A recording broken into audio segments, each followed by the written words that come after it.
চাহ খাবলৈ গৈ অনিল ছাৰৰ চকু পৰে বেলেগত। ছাত্ৰীৰ গোপন অংগত হাত দিবলৈ যায় ছাৰ। আমি যেতিয়া হাত ছাৰৰ ওচৰত যাওঁ, সেই ছাৰে এনেকে টাচ কৰে বা বুকত টাচ কৰে, পেটত টাচ কৰে, সেইটো আমি বেয়া পাওঁ ন।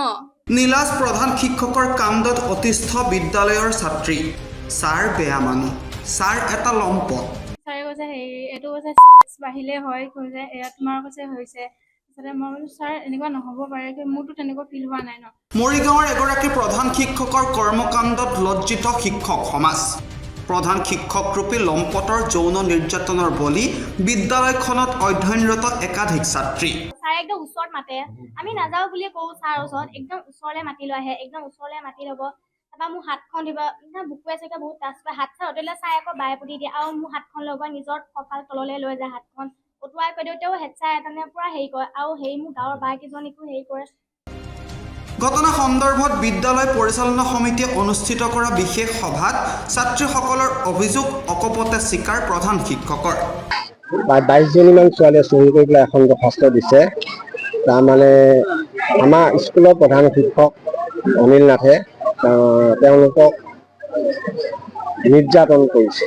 মৰিগাঁৱৰ দলৈচুবা মাধ্যমিক বিদ্যালয়ৰ প্ৰধান শিক্ষক অনিল চন্দ্ৰ নাথৰ বিৰুদ্ধে বিদ্যালয়খনত অধ্যয়নৰত একাংশ ছাত্ৰীয়ে উত্থাপন কৰিছে যৌন নিৰ্যাতনৰ অভিযোগ। ইতিমধ্যে বিদ্যালয়খনৰ কেইবাগৰাকীও শিক্ষক শিক্ষয়িত্ৰীক বিষয়টো সন্দৰ্ভত অৱগত কৰাৰ লগতে যোৱা শনিবাৰে প্ৰধান শিক্ষকজনে দীৰ্ঘদিনে চলাই অহা যৌন নিৰ্যাতনৰ সবিশেষ উল্লেখ কৰি ন্যায় বিচাৰি বিদ্যালয়ৰ পৰিচালনা সমিতিৰ জৰিয়তে এখন দৰখাস্ত ভুক্তভোগী ছাত্ৰীসকলে মৰিগাঁও বিদ্যালয়সমূহৰ পৰিদৰ্শকলৈ প্ৰেৰণ কৰিছিল। এই বিষয়ে শনিবাৰে বিদ্যালয়ত হোৱা এখন সভাত প্ৰধান শিক্ষকগৰাকীয়ে ছাত্ৰ ছাত্ৰীসকলে উত্থাপন কৰা অভিযোগটো স্বীকাৰ কৰিছে।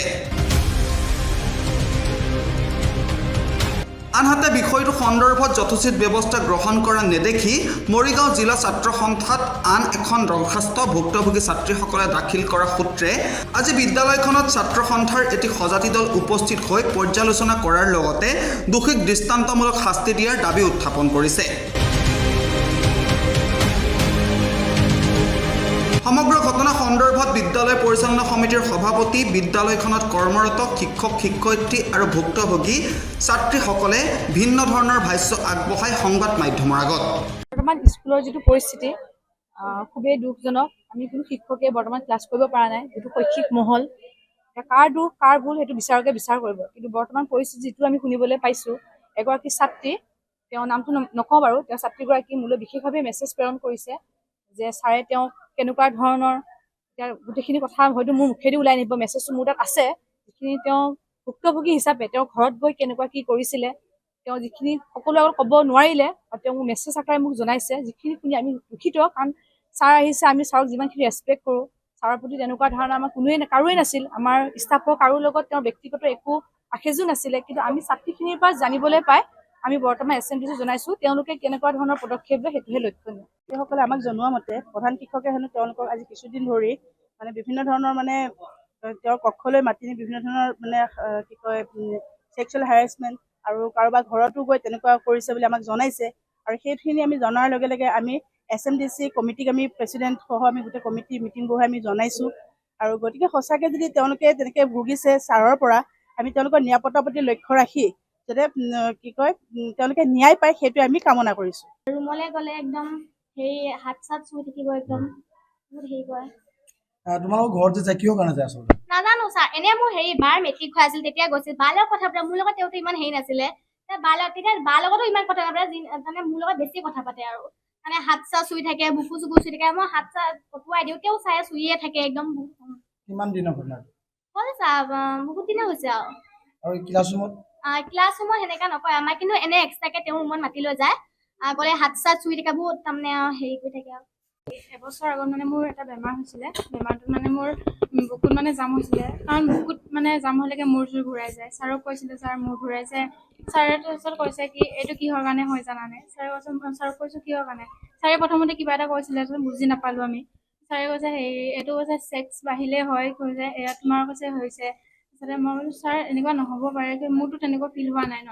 ছাৰে কৈছে হয়, কৈছে মোৰ ভাগিনটো হৈছিল তেনেকুৱা, তাক কৈছে হেৰি হস্পিটেলত নিছিলে, তাৰপিছত ভাল হ'ল তাৰপিছত গাঁৱৰ ছোৱালী এজনী হৈছিলে, তেনেকে যেতিয়া হস্পিটেলত নিছিলে তেনেকে কোৱাৰ কাৰণে তাইক বিয়া দি দিলে, বিয়া দি দিওঁতে ভাল হৈ গ'ল।